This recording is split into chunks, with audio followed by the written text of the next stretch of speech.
Hi. அதிரசம் பாவு எடுக்குது எப்படின்னு பாருங்கள். தண்ணி பாருங்கள், 1/2 கிலோ வெல்லத்துக்கு 1/2 டம்ளர் தான். ஒரு 100 கிராம் 100 மில்லியன் தண்ணி தான் வைக்கணுமே 1/2 கிலோ வெல்லத்துக்கு. 100 மில்லியன் 1/2 டம்ளர் வரும்.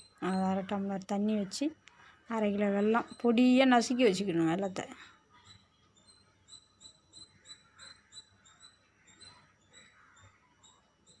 பொடியாக நசுக்கி வச்சுக்கிட்டு தண்ணி நல்லா கலக்கணும். கொதிக்கும் போது தான் அந்த வெல்லத்தை அதில் போட்டு மிக்ஸ் பண்ணணுமே.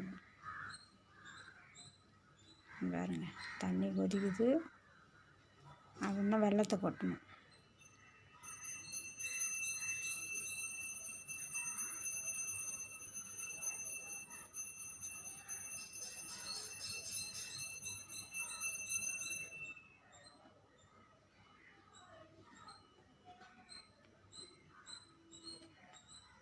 இந்த 6 நிமிஷம் 1 நிமிஷம் இல்லையா?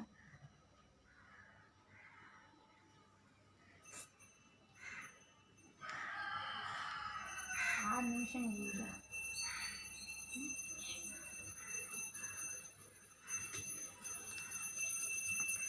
நல்லா தண்ணி கொதித்த பிறகு வெல்லத்தை நல்லா கொட்டி நல்லா பொடியாக நசுக்கி வச்சுக்கணுங்க. வெல்லத்தை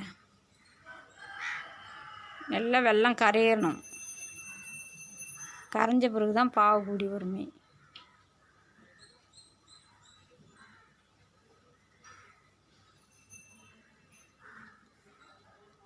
பக்குவமாக அடுப்பு ஸ்லோவில் வச்சு கொதிக்க வைக்கணும். இல்லைன்னா அப்படியே தீஞ்சு போய்டும் டக்குன்னு. இந்த பாவு எடுது தான் ரொம்ப பக்குவங்க. இந்த அதிரசம் செய்யுது நல்லா கிண்டி கலக்கிக்கிட்டே இருக்கணும்னா அடி பிடிச்சிக்கும். 1/2 கிலோ வெல்லத்துக்கு ஒரு 100 ml தண்ணி தான் வைக்கணுமே. அது பாருங்க, பாவு கூடிடுச்சுனாக்கா அது தண்ணி ஒரு பிளேட்டில் வச்சு அதில் எடுத்து அது ஊற்றணும்னா அப்படி உருண்டையாக வரும். அதுதான் பாவு கூடன்றதுக்கு அர்த்தமே. இந்த பாருங்க,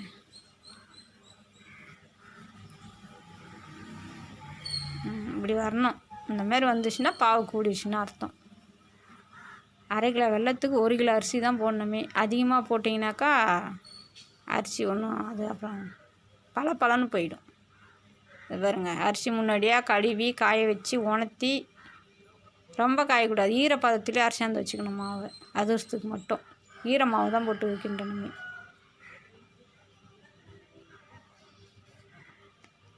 ரொம்ப ரிஸ்க் எடுத்து கிண்டணுங்க. இது அதிரசத்துக்குலாம் கட்டி கட்டியாக போயிடும். ஒரு ஆள் கொட்டணும், ஒரு ஆள் கிண்டிக்கினே இருக்கணும்.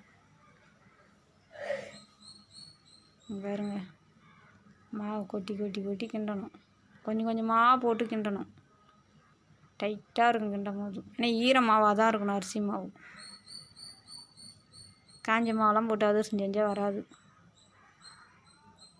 1/2 கிலோ வெல்லத்துக்கு 1 கிலோ அரிசி தான். பச்சை அரிசி கழுவி காய வச்சு, காய வைக்கிறது மடமடன்னு காயக்கூடாது. அந்த ஈரம் ரொம்ப சொதன்னு ஈரம் இல்லாமல், அப்போ தான் ரைஸ் மில்லில் அரைச்சாக்கா ஒட்டாமல் இருக்கும் மாவு. அந்தமாரி அரைச்சின்னு இந்தமாரி நான் சொன்ன மாதிரியே பாவு எடுத்து அதிரசம் நல்லா மாவு போட்டு அளவாக மாவு போட்டு கிண்டி அதிரசத்தை தட்டி எண்ணெய் காய வச்சு, நல்லா எண்ணெய் காயணும். இல்லைன்னா பலன்னு போயிடும் எண்ணெய்க்குள்ளார போட்ட உடனே. அது பாருங்க, இந்தமாரி நல்லா வேகணும். அது பாருங்க,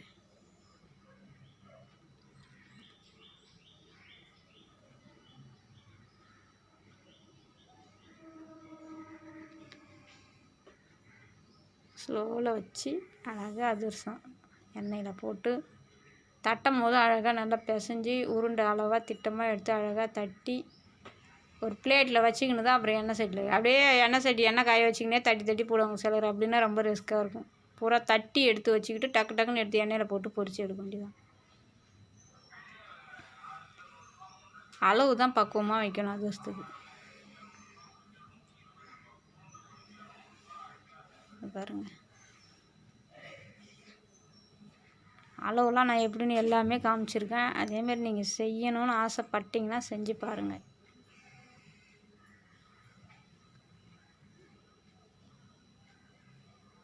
ஆனால் ரொம்ப கேர்ஃபுல்லாக செய்யணும். ரவை எப்படி இப்படின்னு ஆச்சுன்னா கூட ஒழுங்காக வராது அதிரசம்லாம்.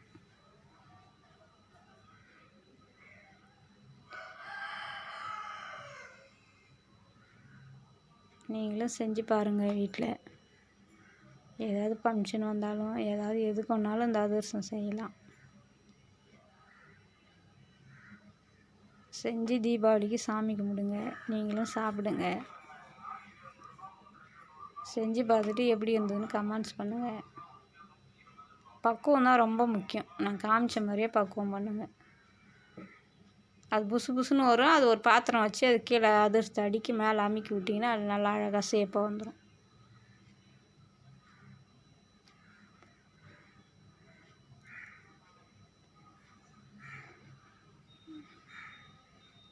இது பாருங்கள், வீட்டிலே எது ஒன்றும் வீட்டிலே செஞ்சால் தான் உடம்புக்கு ஹெல்த்தி.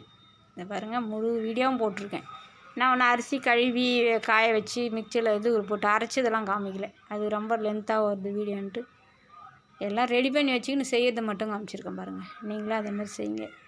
அளவு ரொம்ப முக்கியம். தண்ணி வைக்கிறது, அதுக்கு எவ்வளோ வெல்லம், 1 கிலோ அரிசிக்கு 1/2 கிலோ வெல்லம் அதிகமாக போட்டிங்கனாலும் பாவு ஒழுங்காக வராது. பார்த்து பத்திரமா இருங்க. நீங்களும் வீட்டில் இது மாதிரி செஞ்சு பாருங்கள். செஞ்சு சாப்பிட்டுட்டு கமெண்ட் பண்ணுங்கள். பாய்.